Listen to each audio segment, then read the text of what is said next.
Welcome to Metal Gods TV with Mick the Beard. Hi, here with Mick the Beard again, Metal Gods TV, and I am with the guys from Hellfighter. Hi guys. How you doing? Hi. Looking forward to the show. You're on in about a couple of hours, aren't you? Quarter to 10, I think. Yeah. Tonight, yeah. I'm losing track. It feels like I've been here 24/7 at the moment. Yeah, very much looking forward. Very much looking forward to the show. I've been playing your album a lot on my Firebrand rock radio station. It's getting a lot of good feedback. Good. Great, that's good to hear. Yeah, we saw some playlists from you not too long ago actually, so it's good to see that. Yeah, best of British. Nice to be bracketed in there, I think.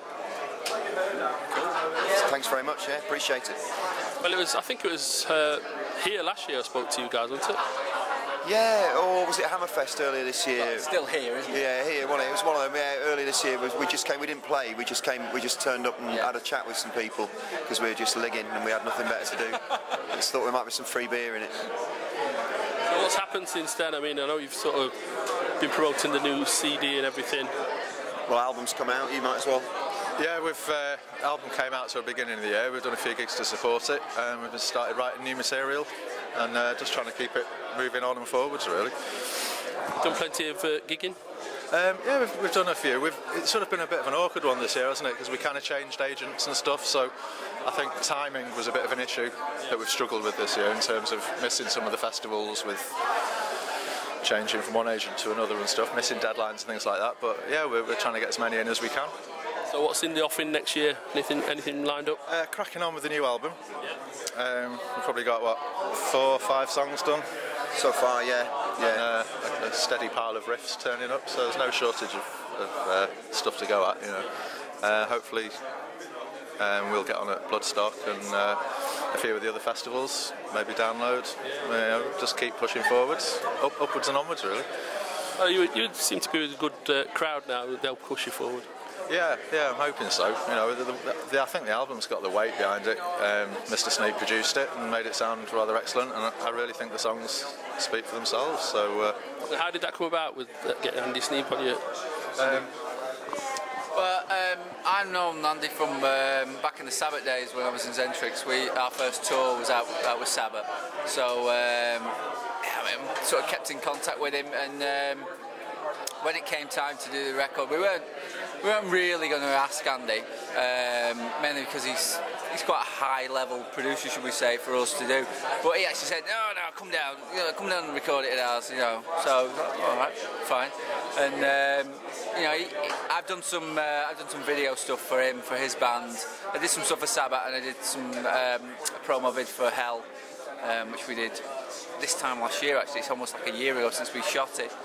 And they've been out, and they're out in Europe and stuff now at the minute. They're doing really well with that. So it's kind of, me and Andy have this sort of back scratching thing going on. You know, I'll do some stuff for him, and he helps us out with the recording side of things. So we'll see how that goes. Bad guy to have on board, though. I mean, production from Andy is really top draw. Oh yeah, I mean, the thing about Andy is, I mean, even before he did our record, I knew, when you hear his stuff, you know he's a fan of heavy metal, and I know him, and he is. And he knows about stuff. You know, he's not somebody, in the past we've worked with producers who, you know, basically knew a lot about sort of how to make something sound like something, but didn't know a lot about metal. And I think that's a big part of it, you know. Sort of living, breathing it, actually being a fan of metal helps you know what things should sound like and what makes metal exciting, and when you put something on you go, fucking hell, that's ace, you know. And Andy does, he knows how to do it. He knows how to get the guitars louder than the drums, that are louder than that and louder than everything else, and it just, you know, his stuff sounds fucking awesome, you know. That's it. You need to have the right ear for it. I mean, I've promoted gigs, and I've had sound engineers who've never come across metal before. They've been working with other genres, and it just doesn't work. Technically proficient, but not in the terms of metal. Yeah, I think they are. Yeah. They can do it by the book, but it's all in the feel, isn't it? Yeah. I think Andy knows what he wants before he's even started. You know, he's got like a vision of what the end product should be before he's not like feeling his way. He just knows what to do. You know. And do you think everything's going the way you want it at the moment? No. Not really. We'd like to do more. We'd like to have done more gigs. I mean, there's been a time in timing issue this year, as Pete said, with getting gigs. I mean, ideally we'd have put the album out and we'd have done a load of gigs to support it, and we'd have done some festivals over summer. As it happened, that didn't happen. So we've been having to do. We've been having to write stuff. It's quite tricky to write stuff for the next album when we sort of don't think we've quite finished with this one yet. You know, it's a little bit of a weird way to get this thing to get your head round. So it's not exactly gone to plan, but I think the UK is quite difficult for bands of our size at the minute. People, you know, and rightly so. People are saving their money. They're not spending their money on something they don't know about. No. I mean, obviously you can check us out on the internet, and you know, I'm sure you can download our stuff for free if you want to. But I mean, people aren't seemingly coming out to the smaller venues, or it's difficult for bands like us to just play those smaller venues. What we could do with is getting on more sort of festivals and support slots where people can actually go, oh right, well, these guys are all right. Oh, hopefully they'll say that. So things like this are great for us, and I'm really looking forward to tonight. You know. It is a big issue. Like I call it ticket apathy, really. I mean, like you say, they think there's a band here. Shall I go and watch them? I might not like them. I've wasted my tenner or my fiver, and then they'll pay 40 quid to go and watch Maiden. You know, I just don't get it. So I mean, people seem to be still paying the money for the big gigs. They're selling out, but the smaller ones, there doesn't seem to be.